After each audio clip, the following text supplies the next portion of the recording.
할렐루야. 오늘도 살아계셔서 우리 삶의 주관자 되시는 하나님 아버지를 찬양합니다. 우리의 하루 삶을 통하여 하나님이 영광 받으시길 소망합니다. 안녕하세요. 경기도 광주시 문영동에 위치한 살아나서 살리는 교회 김광수 목사입니다. 2025년 9월 11일 목요일, 오늘은 또 어떤 일이 우리를 기다리고 있을까요? 한 치 앞도 모르는 우리의 인생이 안개 속에 있을지라도 두려워하거나 걱정할 필요가 없습니다. 하나님이 우리의 목자가 되시기 때문입니다. 하나님을 따라가고 말씀을 따라가면 됩니다. 전혀 염려할 필요가 없습니다. 그래서 감사로 시작해 봅니다. 오늘 나의 인도자 되신 하나님께 감사드립니다. 나의 길 오직 주가 아실 줄 믿습니다. 주님이 이끄시는 대로 순종하며 나아가게 하여 주시옵소서.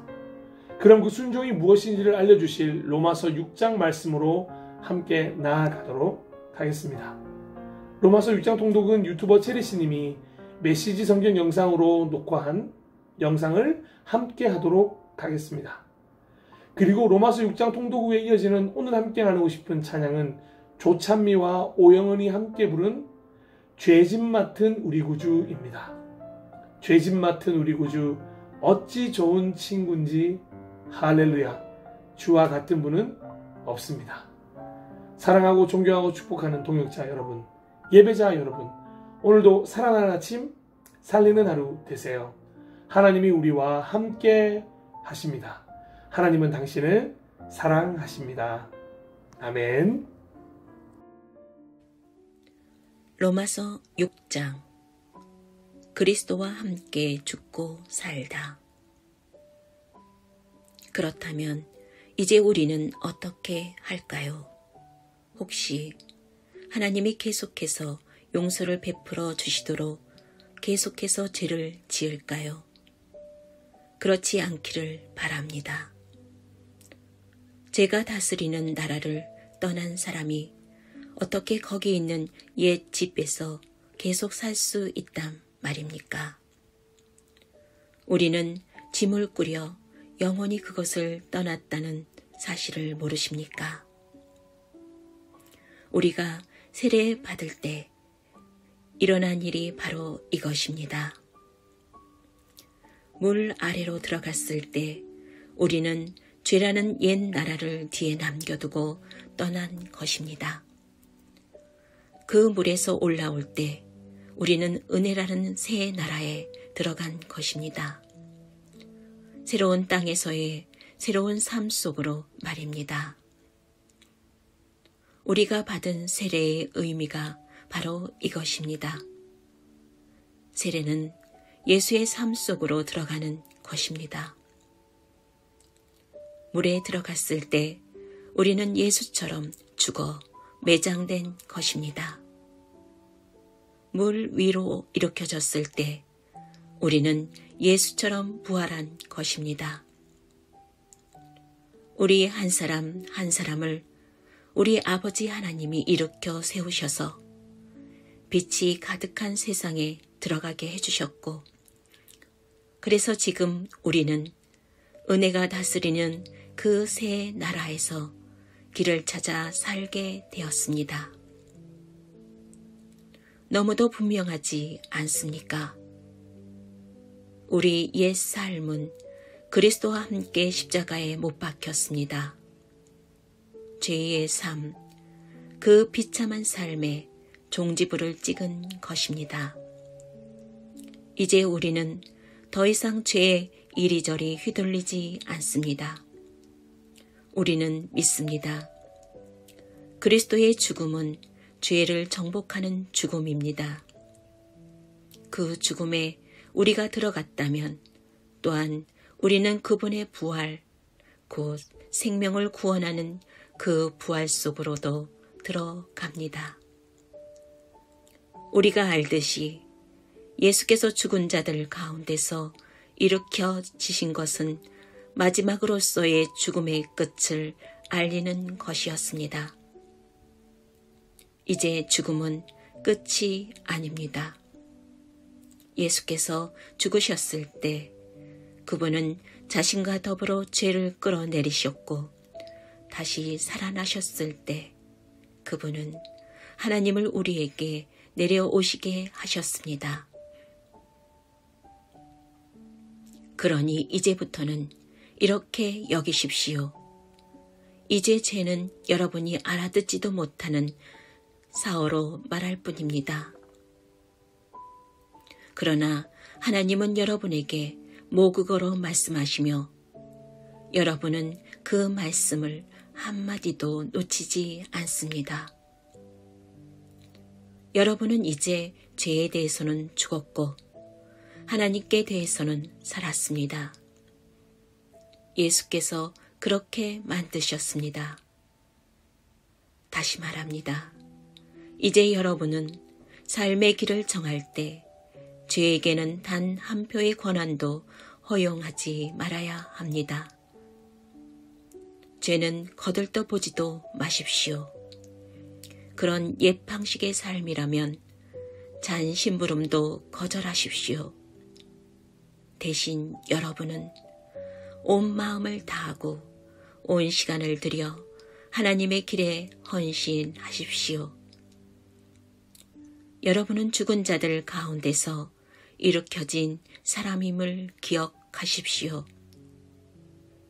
이제 여러분은 죄가 시키는 대로 살 수 없습니다.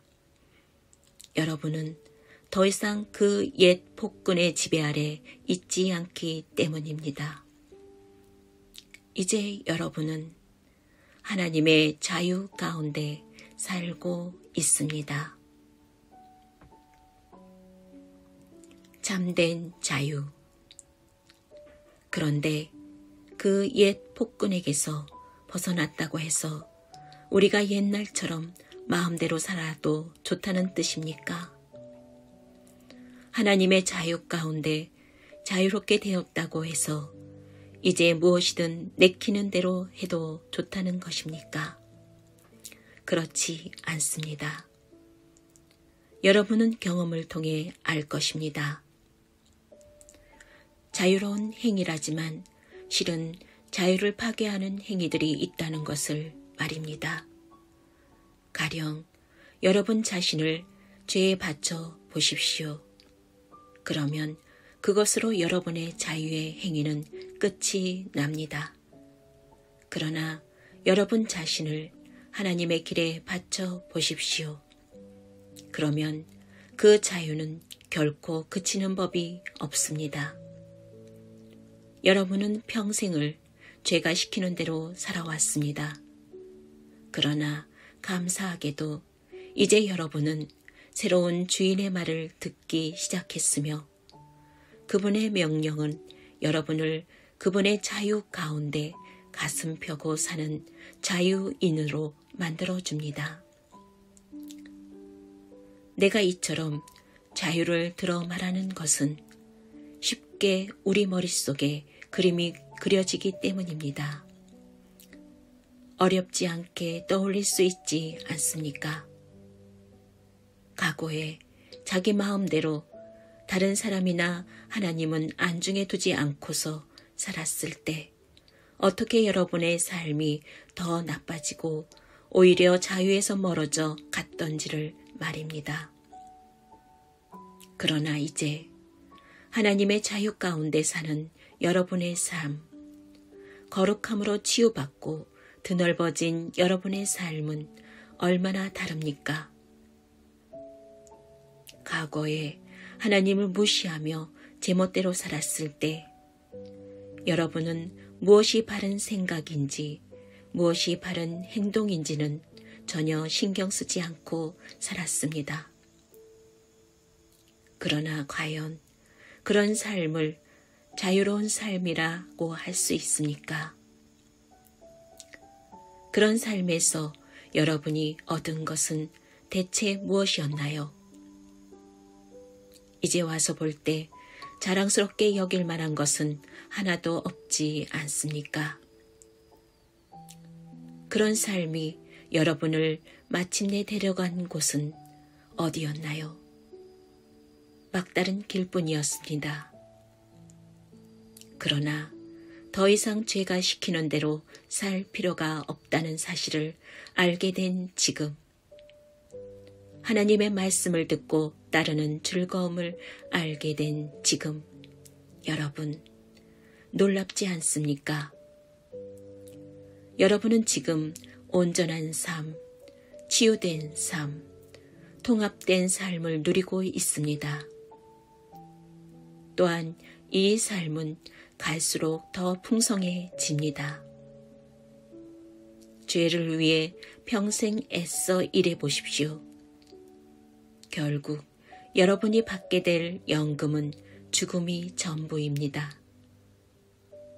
그러나 하나님의 선물은 우리 주 예수께서 전해주시는 참된 삶, 영원한 삶입니다.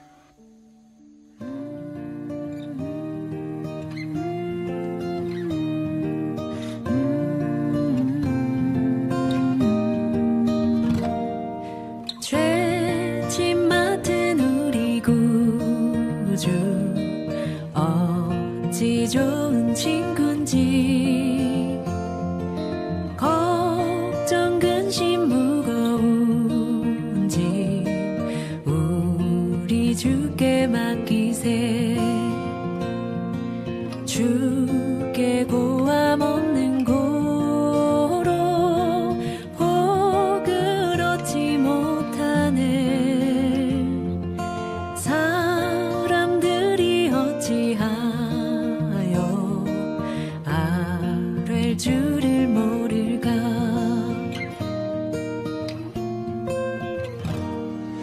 시험 걱정 모든 괴로움 없는 사람 누군가.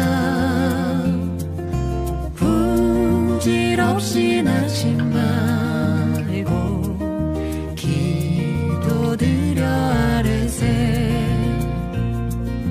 이런 진실하신 친구 찾아볼 수 있을까.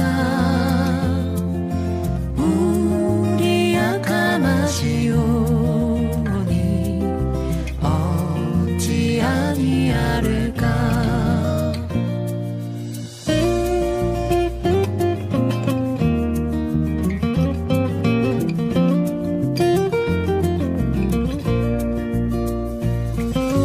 근심 걱정 무거운 짐 아니 진짜 누군가. 피난처는 우리 예수 주